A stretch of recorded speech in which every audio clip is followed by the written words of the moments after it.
네, 여러분 월드 클래스라고 이렇게 불리며 영국 프리미어 리거에 또 공동 득점왕을 했던 손흥민 선수 여러분 알고 계세요?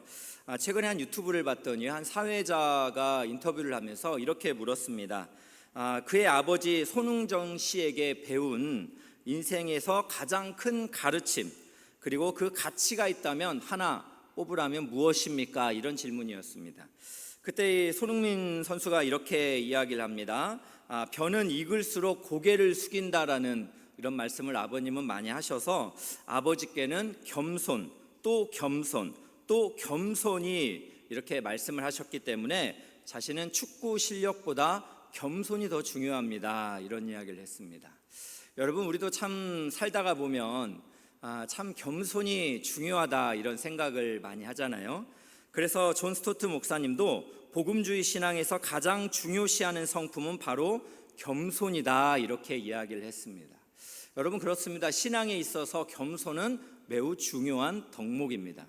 그렇다면 여러분 겸손이란 건 과연 무엇일까요? 이동규 교수님의 칼럼 겸손에서 그 교수님은 이렇게 표현을 했습니다. 겸손은 머리의 각도가 아니라 마음의 각도이다. 와, 굉장히 의미심장한 이야기를 했어요. 겸손이라는 것이 머리의 각도가 아니라는 거예요. 마음의 각도라는 것입니다. 그래서 그냥 머리를 굽힌 각도가 겸손이 아니라 진심에서, 즉 마음에서 우러 나와야 한다는 거죠. 거칠애가 아닌 존중하는 마음을 가질 때 이것이 진정한 겸손이다라고 이렇게 이야기를 했습니다. 그렇다면 어떻습니까? 여러분은 평소에 살아가시면서 겸손을 이렇게 예수 믿는 사람들의 고귀한 성품으로 중요하게 생각하면서 그렇게 살아가고 계십니까? 오늘 우리가 함께 보는 빌립보 교회는 빌립보가 원래 국제 도시였기 때문에 굉장히 다양성이 있었습니다. 그래서 사도행전 16장만 봐도 빌립보 교회의 성도들이 매우 다양했다라는 것을 예상을 할 수가 있어요. 예를 좀 들어보면 아시아 출신의 부유한 여성 사업가 루디아가 있었고, 또 그리스 태생에 귀신 들렸다가 바울에 의해서 이렇게 귀신이 떠나간 여종이 있었고요. 또 로마 제국의 식민지를 위해 일하던 간수가 있었습니다. 그러니까 굉장히 지역도 달랐고 또 직업도 다른 이런 사람들이 교회 안에 모여 있으니까 여러 가지 관계적인 갈등이 많았습니다. 그래서 바울은 사랑하는 빌립보 교회를 향해서 너희가 하나됨을 힘써라, 같은 마음을 가지라 이렇게 이야기를 하고 있습니다. 그러면서 같은 마음을 갖기 위해서는 무엇을 해야 되냐면 자기 중심성을 좀 버리고 겸손한 마음을 가지라 이렇게 권면을 하고 있습니다. 그 내용이 오늘 3절입니다. 한번 보겠습니다. 아무 일에든지 다툼이나 허영으로 하지 말고 오직 겸손한 마음으로 각각 자기보다 남을 낮게 여기라 이렇게 권면합니다. 여러분 다툼이라는 게 뭘까요? 이기적인 야망입니다. 영어로는 selfish ambition이라고 이렇게 표현을 하네요. 이기적인 야망이에요. 그래서 나의 이름과 명성이 매우 중요합니다. 그래서 당을 짓고 파벌을 형성하는 이런 이런 다툼들이 많았다는 거죠. 그리고 두 번째는 허영입니다. 허영은 자만입니다. 자만. 그래서 자신이나 자신의 능력에 대한 과대평가를 해서 사람들보다 자신이 우위에 있다라고 생각하는 것, 이게 바로 허영, 바로 자만입니다. 이런 다툼과 허영이 많다 보니까, 자기 중심성이 많다 보니까 교회 안에 모인 성도들 간에도 여러 가지 어려움이 발생했던 것 같습니다. 여러분 제가 최근에 책을 보다가 노희송 목사님이 쓰신 빈 배라는 책을 봤는데요. 거기에 한 이야기가 나오는데 좀 우스운 이야기입니다. 미국의 시골에서 평생 농부로 살던 할아버지가 아들과 함께 이제 시카고라는 대도시에 왔습니다. 이제 시카고에 와서 난생 처음 엘리베이터라는 것을 봤대요. 너무나 신기해서 이 엘리베이터를 계속 이렇게 바라보고 있다 보니까 어떤 할머니가 이 엘리베이터에 가까이 오더니 버튼을 누르고 그 엘리베이터 안으로 들어가는 것이었습니다. 그리고 몇 분이 지난 후에 다시 엘리베이터가 문이 열리더니 젊은 여성이 나오는 거예요. 그래서 이 할아버지가 할머니가 들어가셨는데 젊은 여성이 나왔다는 걸 보고 굉장히 신기했습니다. 그러면서 이 할아버지가 아들을 향해서 말합니다. 아들아, 빨리 내 어머니 모시고 오렴, 이렇게 말했대요. 저는 이 책을 읽으면서 아니 이렇게 젊어지면 내가 들어갈 것 같은데 어머니를 모시고 오라 했더니 이거 뭔가라는 이런 생각이 좀 들어서 그냥 우스운 얘기로 여러분 넘기면 될 것 같은데요. 사람은 참 자기가 바뀌기보다는 남을 바꾸려고 하는 이기적인 또 야망들이 많이 있습니다. 그래서 여러분, 모든 인류는 세상을 바꾸겠다고 노력하지 내 자신이 바뀌겠다고 노력하지는 않는 것 같습니다.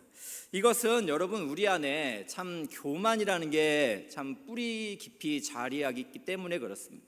원래 아담과 하와가 처음에 범죄를 할 때에도 하나님과 같이 될 수 있다라는 사탄의 게임에 빠져서 하나님이 그렇게 선을 그었던 선악과의 열매를 따먹게 되는 이런 죄를 지었지 않습니까? 그 원죄가 우리 가운데도 깊이 있게 있기 때문에 우리도 어디를 가면 남을 고치려고 하고 남을 지적하려고 하는 행동들이 많이 있다는 거죠. 여러분, 요즘 뉴스를 보면서 참 안타까운 일들 참 많이 있잖아요. 최근에 우리 선생님들이 참 공교육 멈춤의 날까지 선언을 하면서 뭔가 교육의 변화가 필요합니다, 이런 주장들을 하고 있는데, 그 안에 보면 들려져 오는 이야기가 전화 상담을 하면서 우리 아이는 왕의 DNA를 가지고 있다, 이런 이야기를 하면서 굉장히 위축을 시키고 뭔가 권한을 행사하려는 이런 것이 그 학부모뿐만 아니라 우리 참 인생을 살아가는 사람들 안에 그렇게 남에게 대접받고자 하는 그런 마음들이 뿌리 깊이 자리 잡고 있다는 거예요. 그러다 보니까 다툼과 참 허영과 이런 교회 공동체 안에서도 어려운 일들이 발생하게 된다는 거죠. 누가복음 18장에 보면은요, 바리새인과 세리의 그 유명한 기도가 나옵니다. 바리새인은 어떻게 기도를 했습니까? 그 기도를 보면 이 사람이 가지고 있는 생각을 읽을 수가 있는데요. 누가복음 18장 11절입니다. 바리새인은 서서 따로 기도하여 이르되 하나님이여, 나는 다른 사람들 곧 토색, 불의, 간음을 하는 자들과 같지 아니하고 이 세리와도 같지 아니함을 감사하나이다. 바리새인의 기도를 보세요. 감사의 이유가 뭐예요? 다른 사람들과 다른 게 감사하대요. 또 저들과 같지 않기 때문에 감사하대요. 바리새인의 마음속에는 타인과의 비교, 경쟁, 이런 것으로부터 내가 좀 더 우위에 있어서 감사하다라는 감사의 제목을 이상하게 갖고 있습니다. 12절도 보겠습니다. 나는 일에 2번씩 금식하고 또 소득의 11조를 드리나이다. 그러니까 하나님께 나아가는데 뭘 내세우고 있는 거예요? 자기의 의로움을 내세우고 있는 거잖아요. 하나님의 은혜를 구하는 게 아니라 내 의로움, 2번씩 금식하고 소득의 11조를 드리고 있습니다라고 이렇게 자기의로 가득 차 있는, 자기 중심성이 가득한 이 바리새인과 같은 신앙생활을 우리가 하고 있다면, 여러분, 교회 공동체도 얼마나 힘들고, 여러분, 그게 우리의 가정이라면, 또 그것이 우리의 직장이라면 여러분, 관계적으로 얼마나 힘이 들겠습니까? 그래서 이러한 어려운 관계를 회복하는 관계 행복의 열쇠로 지금 바울이 무엇을 이야기하냐면 겸손을 이야기하는 거예요. 우리 빌립보서 2장 3절을 다시 한번 보겠습니다. 아무 일에든지 다툼이나 허영으로 하지 말고 오직 겸손한 마음으로 각각 자기보다 남을 낮게 여기라는 거예요. 그러니까 다툼이나 허영, 자기 과시로 살지 말고 오직 겸손한 마음으로 타인을 존중하고 타인을 더 높이 여기는 마음을 가지라라는 것입니다. 그래서 4절에도 보면 이러한 겸손한 마음으로 각각 자기의 일들도 돌보고 또한 각각 다른 사람들의 일을 돌보아 나의 기쁨을 충만하게 하라라고 이렇게 말을 하고 있습니다. 그렇습니다. 겸손이 관계 회복의 열쇠가 된다라는 것입니다. 지난주에 제가 이렇게 참 어떤 일이 있었냐면, 갑자기 그 컴퓨터 앞에서 전화를 받고 있는데 참 산지 한 몇 개월 안 된 컴퓨터가 다 꺼졌어요. 큰일 났네. 큰일이 난 거죠. 그래서 이거 고쳐야 되는데 뭐 어떻게 해도 안 되는 거예요. 전원 자체가 안 들어오는 거예요. 그래서 어떻게 하나 열심히 인터넷 찾아가지고 서울역의 AS 센터까지 이 무거운 컴퓨터를 들고 뭐 여러 가지 주차를 하고 뭐 여러 가지 어려움을 겪었습니다. 그러면서 이분이 한 일주일 걸릴 수 있는데 열심히 해줘가지고 한 며칠 안에 정말 한 3일 정도 걸려서 다시 컴퓨터를 이렇게 찾게 되었어요. 제가 이 컴퓨터를 찾아오면서 얼마나 감사했는지 모릅니다. 왜냐하면 컴퓨터는 저에게 매우 중요해요. 또 설교를 쓰고 사역을 해야 되는데 갑자기 원인도 알 수 없이 그냥 전원이 꺼져버린 거잖아요. 불 자체가 다시 안 들어오니까 뭘 고칠 수 있는 여력이 있을 수가 없는 거죠. 그래서 저는 이 컴퓨터 전문가가 아니니까 전문가인 AS 기사님에게 의뢰를 했고, 그 기사님이 이거를 딱 3일 만에 고쳐주시는데 얼마나 제가 행복했는지 모릅니다. 이 말씀을 묵상하다 보니까 그렇구나, 이 겸손이라는 것이 있으면은 나의 실력과 한계를 인정하게 되는 거죠. 그리고 또 다른 누군가의 도움을 통해서 내가 이렇게 또 사회를 살아갈 수 있는 힘을 얻게 되는구나 라는 묵상을 하게 되었습니다. 하나님이 이 사회를 움직이는 매우 중요한 방법이 이 겸손을 통한 서로를 향한 돌봄이구나라는 거였어요. 그러니까 우리가 사회 안에 있는 많은 여러 가지 일들도 서로가 겸손히 서로를 돌볼 때 가능한 거죠. 우리가 주일 예배를 한번 드리는 것도 저 혼자서 이렇게 예배를 다 준비하는 게 아니잖아요. 보이지 않는, 새벽부터 오셔서 미디어와 또 음악과 또 예배와 우리 엘카페와 여러 가지 보이지 않는 분들의 겸손한 섬김을 통해서 서로를 돌보고 있기 때문에 우리의 주일 예배가 기다려지고 또 우리가 전심을 향해 하나님을 예배할 수 있게 되는 줄로 믿습니다. 여러분, 이렇게 겸손이라는 것은 우리 개인의 신앙에게도, 그리고 타인과의 관계에서도, 그리고 공동체를 이루어 가는 데 있어도 매우 중요한 성품이다라는 것을 우리가 깊이 생각을 해 보아야 할 것입니다. 그래서 바울은 이 겸손을 우리가 잘 유지하기 위해서 우리에게 어떻게 겸손하게 살아가면 좋은지에 대해서 말씀을 했는데, 바로 한 모델을 통해서 우리 보고 닮으라라고 말씀하고 있습니다. 그 모델은 누구입니까? 바로 우리 주 예수님이십니다. 그래서 오늘 말씀 5절을 한번 보겠습니다. 너희 안에 이 마음을 품으라, 곧 그리스도 예수의 마음이니. 네, 우리 안에 품으라는 거예요. 예수의 마음을 품으라라는 것인데, 이 품다라는 단어가 헬라어로는 프로네오라는 이런 단어입니다. 이 단어는 마음을 두다, 또 마음을 훈련하다, 관심을 갖고 주목하고 생각하다라는 의미를 갖고 있어요. 그러니까 자연스럽게 그냥 떠오르는 마음이 아니고요. 그냥 자연스럽게 떠오르는 마음이 아니고 의지적인 선택을 의미하는 단어입니다. 그러니까 예수님을 마음에 두고 예수님께 관심을 갖고 예수님을 생각하고 예수님의 마음으로 훈련을 하라라는 마음이 너희가 예수의 마음을 품으라라는 그런 의미를 담고 있다라는 거죠. 그렇다면 여러분, 예수님이 보여주신 이 겸손의 마음이라는 것은 어떤 것일까? 두 가지가 있는데요. 첫 번째는 무엇이냐면 자기를 비우는 겁니다. 자기를 비우는 거예요. 6절 말씀 보겠습니다. 그는, 예수님이죠, 근본 하나님의 본체시나 하나님과 동등됨을 취할 것으로 여기지 아니하시고 오히려 자기를 비워 종의 형체를 가지사 사람들과 같이 되셨다라고 말씀하고 있어요. 근본, 그러니까 시간적인 요소가 강조되는 단어인데, 근본이라는 것은 뭐예요? 원래부터, 처음부터, 영원 전부터 이런 의미를 갖고 있는 거예요. 그러니까 바로 예수님은 원래부터, 처음부터, 영원 전부터 하나님의 본체시다라는 거죠. 하나님의 본체. 본체라는 말은 또 어떤 의미입니까? 사물을 사물되게 하는 본질을 의미하고 있는 것입니다. 그러니까 예수님은 근본 하나님의 본체시다라는 이런 표현은, 예수님은 인류가, 온 세상이, 즉 영원히 시작되기 전부터, 원래부터 하나님이셨다라는 거예요. 그래서 하나님이 가지고 계신 모든 능력, 권세, 영광을 다 소유하신 분이 바로 예수님이시다라고 이렇게 말씀하신 거죠. 그런데 그 예수님이 어떻게 하셨다는 거예요? 하나님과 동등됨을 취할 것으로 여기지 아니하시고 자기를 비웠다는 거예요. 자기를 비워서 종의 형체를 갖고 사람들과 같이 되고 사람의 모양으로 발견이 되었다라는 거예요. 예수님이 스스로 선택을 하셨다라는 것인데요.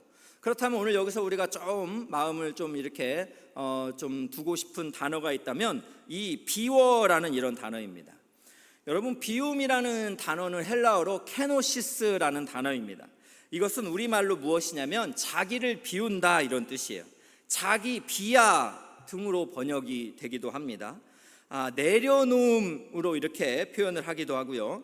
하나님 앞에서 나 자아를 내려놓는 것, 이게 바로 자기를 비우는 비움, 케노시스라는 거죠. 내 생각과 내 계획과 나의 자존심과 의지까지 하나님 앞에서 모두 내려놓는 것, 이게 바로 케노시스, 바로 비움이라는 표현입니다. 예수님은 제자도의 가르침에서 이 비움을 다시 설명을 하기도 했습니다. 누가복음 9장 23절입니다. 또 무리에게 이르시되 아무든지 나를 따라오려거든 자기를 부인하고 날마다 제 십자가를 지고 나를 따를 것이니라. 중요한 말씀이 있죠. 누구든지 예수를 따르려면 자기를 부인해라. 이 자기를 내려놓는 것, 하나님 앞에서 자기의 모든 생각과 계획과 의지를 내려놓는 것, 이것이 바로 예수님이 우리에게 보이셨던 비움, 헬라어로는 케노시스다라는 것입니다. 여러분, 이런 내려놓는 겸손이 우리 신앙인들에게도 많이 필요하다라는 거예요. 여러분, 전에 D.L. 무디 목사님께서 19세기 아주 탁월한 설교자였죠. 그래서 참 수천만 명이 하나님께 돌아오는 그런 은혜들이 있었는데, 그런데 이 무디 목사님은 사실 고등학교도 졸업하지 못한 사람이었다고 합니다. 그래서 이제 어느 날 무디 목사님이 설교를 이렇게 딱 하니까 한 영문학 교수가 다가와서 메모지를 이렇게 목사님에게 전해줬대요. 그래서 무디 목사님이 이 메모지를 딱 살펴보니까 이렇게 쓰여 있었습니다. 무디 목사님, 내가 당신의 설교를 자세히 들어보니 문법이 100군데가 틀렸습니다. 그래서 무디 목사님 이걸 딱 보는 순간 영문학 교수님이 지금 자기 설교를 듣고 문법이 100군데가 틀렸습니다 이렇게 지적을 하니까 굉장히 이렇게 참 마음이 낙심이 되지 않습니까? 그러나 목사님은 이렇게 말했대요. 참 저는 비록 맞지 않는 문장으로 복음을 전했지만 하나님께서는 이렇게 부족한 저를 통해 수많은 사람들을 구원해 주고 계십니다. 그렇다면 우리 당신은 하나님께는 또 어떻게 쓰임을 받고 있습니까? 라고 이렇게 질문을 했다고 합니다. 참 이 말씀을 들으면서 참 은혜가 되더라고요, 저는. 왜냐하면은 참 설교자의 한 사람으로 저도 이렇게 하나님의 말씀을 참 잘 전하고 싶은 하나님 앞에서의 좋은 마음이 있잖아요. 또 여러분을 사랑하고 사랑하면 정말 최선을 다하고 싶은 마음이 있습니다. 그러나 어느 때는 또 하나님이 다 하신 일이지만 마음이 되게 불편할 때가 있어요. 하나님 정말 더 잘할 수 없었을까요? 이게 정말 저의 최선이었을까요? 이런 생각이 들어서 십자가 앞에 나아가는 경우가 있는데, 감사한 것은 뭐냐면 저는 이렇게 이런 마음을 좀 갖고 있어도 우리 성도님들 중에는 목사님 오늘 또 말씀에 큰 위로와 힘이 되었습니다, 이렇게 말씀을 해주시며 격려를 해줄 때 얼마나 또 참 감사한지 모르겠습니다. 겸손한 성도님들이 많이 계시니까 괜찮구나, 나도 이 하나님께 드리고자 하는 마음, 또 목사로서 내가 또 섬겨야 될 이 직분들을 마음을 잃지 않고 최선을 다하면 하나님이 영광을 받으시겠다, 이런 생각들을 참 많이 하게 됩니다. 여러분, 어제는 우리 중보기도 세미나가 있었습니다. 세미나가 있어서 우리 함께 꿈꾸는 교회 탁병진 목사님께서 오셔서 이렇게 강의를 잘 해주셨는데요. 목사님의 강의를 듣다가 제가 참 좀 이렇게 은혜가 됐던 부분이 있습니다. 그게 어떤 거냐면, 목사님이 이전에 부교육자 시절에 이전에 대만에서 한 1년간 선교 활동을 하신 적이 있어서 성도님들을 데리고 대만 선교를 갔다고 해요. 그런데 참 열심히 기도하고 성도님들을 다 모시고 이렇게 대만까지 왔는데 무슨 일기예보가 떴냐면 태풍이 온다는 거예요. 태풍. 그러니까 이 목사님은 식은땀이 나기 시작했죠. 이 선교 기간 너무 짧은데 태풍이 한번 지나가면 선교는 어떻게 하는 거고, 또 본인들도 위기에 처하게 되니까 다시 한국으로 돌아가야 되나, 여러 가지 고민이 많았다고 합니다. 그때 자기의 한계를 인정하고 우리 동역자들과 함께 하나님이 태풍이 좀 비껴나가게 해주세요라고 간절히 기도를 했대요. 그렇게 열심히 기도를 며칠간에 거쳐서, 그리고 그날 아침도 이렇게 최선을 다했을 때 정말 기적이 일어났다고 합니다. 하나님께서 이 태풍이 오던 길을 90도를 꺾어서 지나가게 하셨대요. 이게 처음 있는 일이라고 합니다. 보통 태풍이 오면 비스듬히 비껴가는 게 상식인데 이렇게 오다가 갑자기 90도가 딱 꺾여서 태풍이 지나갔다라는 거예요. 그래서 이 목사님이 얼마나 참 감사가 됐던지 우리 성도님들하고 이 의견을 나눴대요. 그랬더니 한 권사님이 이야기를 듣고 그러더랍니다. 목사님, 저는 처음부터 알고 있었어요. 그래서 목사님, 아니 권사님 어떻게 처음부터 알았어요? 라고 물어보니까 우리가 기도했잖아요. 우리가 기도했기 때문에 하나님이 들으신 줄 저는 믿었습니다. 그래서 저는 태풍이 우리를 비껴갈 줄 알았습니다. 이렇게 말씀을 하시는데 굉장히 확신 있게 말씀하시니까 권사님이 목사님보다 더 나은 믿음입니다라고 이렇게 고백을 했다라는 거예요. 참 얼마나 참 귀한 마음입니까? 참 우리의 한계가 인정될 때마다 겸손히 하나님 앞에 무릎 꿇는 것, 이게 매우 참 소중한 삶의 태도이겠다 싶고요. 또 아무리 목회자라 할지라도 그보다 더 목회자보다 뛰어난 믿음을 가진 성도님들이 많이 계시지 않습니까? 그분들과 함께 신앙생활을 하면서 교회를 세워가는 것, 이것이 예수님께서 말씀하신 비움, 바로 케노시스라는 것을 여러분 믿으시기를 주님의 이름으로 축복합니다. 그렇다면 여러분, 예수님이 말씀하신 겸손은 또 어떤 것인가? 두 번째를 살펴보면 바로 죽기까지 낮추시는 순종입니다. 죽기까지 낮추시는 순종, 이게 바로 예수님이 우리에게 보여주신 겸손입니다. 오늘 8절 말씀 한번 보겠습니다. 사람의 모양으로 나타나사 자기를 낮추시고, 예수님이 낮추신 거예요. 하나님과 본체시지만 낮추시고 죽기까지 복종하셨으니 곧 십자가에서 죽으심이라. 여기서 8절에 낮추시고, 즉 낮추다라는 말이 헬라어로 타페이노라는 헬라어인데요, 이 단어의 의미는 내리 누르다, 굴욕을 주다, 낮추다, 이런 의미를 갖고 있는 거예요. 그래서 누가복음 14장에서 그 잔치에 초대받았을 때 너희가 잔치에 상석에 앉지 말고 오히려 낮은 자리에 가라라고 예수님이 그렇게 설명을 했던 말씀 여러분 기억하십니까? 그러면은 주인이 와서 너를 알아보고 상석으로 올릴 수 있지 않겠느냐, 이런 이야기를 했습니다. 그러면서 나온 말씀이 누가복음 14장 10절 11절입니다. 보겠습니다. 청함을 받았을 때 차라리 가서 끝자리에 앉으라. 그러면 너를 청한 자가 와서 너에게 버치어 올라 앉으라 하리니 그때에 함께 앉은 모든 사람이 앞에서 영광이 있으리라. 무릇 자기를 높이는 자는 낮아지고 자기를 낮추는 자는 높아지리라.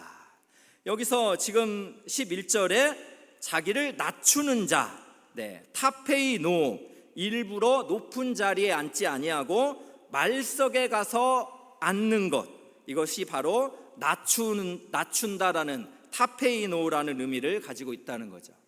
여러분, 그렇습니다. 예수님은 하나님의 본체시지만 자기를 낮추셨습니다. 영광의 자리를 피하고 이 땅에 오셨습니다. 겸손히 이 땅에 오셔서 예수님은 죽기까지 복종을 하셨어요. 여러분, 예수님의 십자가의 죽음에 대해서 로마의 정치가이자 철학자인 키케로는 이렇게 표현을 했습니다. 십자가형은 가장 잔인하고 구역질나는 처벌이라는 거예요. 그러니까 당시의 사람들에게 이 십자가형이라는 것은 정말 잔인하고 구역질이 나는 처벌이라는 거예요.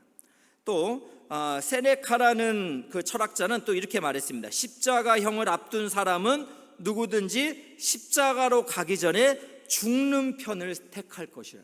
그러니까 십자가라는 것이 워낙 처참하고 잔인하기 때문에 십자가형을 앞둔 사람은 가기도 전에 죽는 법을 택할 거다, 이런 이야기를 할 정도예요. 여러분, 이렇게 십자가형이 잔인하고 구역질나고 그렇게 십자가형 가기를 모두가 두려워하는 환경이지만 예수님은 하나님과 본체시나 우리를 사랑하시기 때문에 낮추셨습니다. 즉 십자가에서 죽기까지 자기를 낮추셨다라는 거예요. 여러분, 이것이 예수님이 우리에게 보여주신 겸손입니다. 예수님의 이 겸손으로 우리는 구원을 받았고 우리는 이 땅에서 하나님을 예배하며 영원을 소유한 하나님의 자녀가 되는 특권을 누리게 되었다는 거예요. 여러분, 이러한 겸손을 우리가 예수님에게서 받았다면 우리도 이 땅을 살아가면서 얼마나 이렇게 예수님을 닮은 겸손의 삶을 그렇게 살면 좋겠습니까? 우리가 가정에서 또 우리의 교회와 직장에서 스스로 자기를 낮추는 겸손의 삶을 우리가 의지적으로 선택하며 살아간다면 여러분, 우리가 함께하는 우리의 공동체가 얼마나 행복을 경험할 수 있지 않을까, 이런 생각을 해봅니다. 그런 의미로 살펴본다면 여러분, 1만 성도 파송운동은 정말 예수님의 이 스스로 낮추신 이 겸손을 닮은 운동 중에 하나였다라는 생각이 많이 듭니다. 저도 교회를 이렇게 개척을 하고 성도님들과 이렇게 관계를 맺어가면서 성도님들이 이제 그 계획한 바가 있어서 유학을 1년 간다거나 아니면 몇 년 동안 주재원으로 떠나시잖아요. 그때마다 얼마나 서운한지 모르겠어요. 여러분, 얼마나 또 생각이 많이 나는지 모르겠어요. 그래서 제가 분당 우리 교회에 부목사로 있을 때 1만 성도 파송 운동을 느끼는 강도와 제가 담임 목사가 돼서 1만 성도 파송 운동을 생각하는 것은 많은 차이가 있습니다. 분당 우리 교회가 참 대형 교회, 더 큰 교세를 가질 수 있지만 기존 시자 등록을 포기하고 그리고 29개로 교회를 나누면서 이 땅에 건강한 교회를 통하여 세상에 참 유익을 그렇게 주고자 했던 소중한 예수님을 닮은 정신, 이것이 바로 1만 성도 파송 운동이었다라는 생각이 듭니다. 여러분, 그 예수님의 사랑을 또 예수님의 겸손을 토대로 해서 우리 엘사랑교회도 세워졌습니다. 그렇기 때문에 이미 성경에서 예수님이 보여주신 것처럼 우리도 이 예수님이 낮추신 죽기까지의 순종의 길을 걸어갈 수 있기를 주님의 이름으로 축복합니다. 그래서 저는 말씀을 묵상하면서 그렇구나, 우리 엘사랑교회가 살려면 담임 목사인 내가 죽어야 되는구나, 이런 생각을 좀 많이 했어요. 왜 그렇습니까? 담임 목사인 제가 자꾸 권한을 가지려고 하고 힘을 가지려고 할 때 오히려 참 교회가 교회다움을 참 잃어버리면 안 되겠다라는 생각이 들었습니다. 제가 우리 엘사랑 교회의 머리가 예수님이기 때문에 예수님을 더욱 붙들고 또 예수님이 말씀하시는 길로 걸어갈 때에 교회가 교회다워질 수 있겠다는 생각이 들었습니다. 여러분, 예수님께서는 하늘의 밀이 땅에 떨어져 죽으면 많은 열매를 맺는다 했습니다. 여러분, 열매를 맺으려면 밀이 죽어서 어떻게 열매가 맺혀지겠습니까? 그러나 이 세상 나라의 법칙은 밀이 죽어서는 열매가 절대 안 되죠. 그러나 하나님의 나라의 법칙은 이렇게 예수님이 죽어서 많은 열매를 맺을 수 있는 것입니다. 예수님의 십자가가 부활의 열매들을 맺어갈 수 있다는 거죠. 그래서 여러분, 우리 엘사랑 교회는 정말 예수님의 겸손의 사랑을 받은 자로서 예수님처럼 우리도 하늘의 밀로 죽기를 각오하고 그렇게 낮추는 순종을 하나님께 올려드릴 수 있기를 주님의 이름으로 축복합니다. 그래서 여러분, 이렇게 낮추는 섬김을 감당하면 여러분, 하나님께서는 우리를 기억해 주시고 인정해 주실 것입니다. 세상에서는 우리가 참 인정받지 못해도 하나님이 기억해 주신다는 거예요. 그래서 그것을 보여주는 내용이 오늘 본문의 9절에서 11절까지입니다. 예수님은 십자가에서 죽으셨지만 하나님은 예수님을 부활하게 하셨고 승천하게 하시면서 예수님을 지극히 높이시고 모든 이름 위에 뛰어난 이름이 되게 하셨습니다. 그래서 세상에 존재하는 영적인 존재, 또 이 세상의 존재, 심지어 기독교를 박해했던 그 로마의 황제들마저도 예수의 거룩하신 이름 앞에 무릎을 꿇게 하셨습니다. 그래서 모든 입으로 예수를 주라 시인하여 하나님께 영광을 돌리게 하셨다라는 것입니다. 여러분, 이것을 생각할 때 하나님이 우리를 기억해 주신다는 것을 믿으시기를 축복합니다. 우리가 이거를 잘못 적용하면 우리가 낮아지는 이유는 높아지기 위해서 낮아진다, 이건 아닙니다. 여러분, 이 낮아짐이 높아짐을 위한 수단이 되는 것은 아닙니다. 이 낮아짐 자체가 우리의 목적입니다. 왜요? 예수님이 걸어가신 길이기 때문에. 그러나 여러분, 우리는 위로가 있습니다. 세상에는 기억하지 못해도 하나님이 우리를 기억해 주시고 우리를 또 격려해 주시고 우리를 품에 안아 주시는 그런 영광스러운 날이 있는 줄을 믿으시기를 주님의 이름으로 축복합니다. 그래서 오늘 저는 설교를 마무리하면서 학생 군사 교육단이라는 ROTC 후보생 교육에서 초급 장교로서의 정신 자세를 우리가 한번 나누고 설교를 마치기를 원합니다. 초급 장교들에게 이런 정신 자세를 이야기했다 합니다. 공은 부하에게, 영광은 지휘관에게, 자신에게는 책임을. 저는 이게 굉장히 마음에 다가왔습니다. 자신을 내세우기보다는 나와 함께 수고한 많은 사람들을 이렇게 감사와 영광을 돌리라, 이런 표현인데요.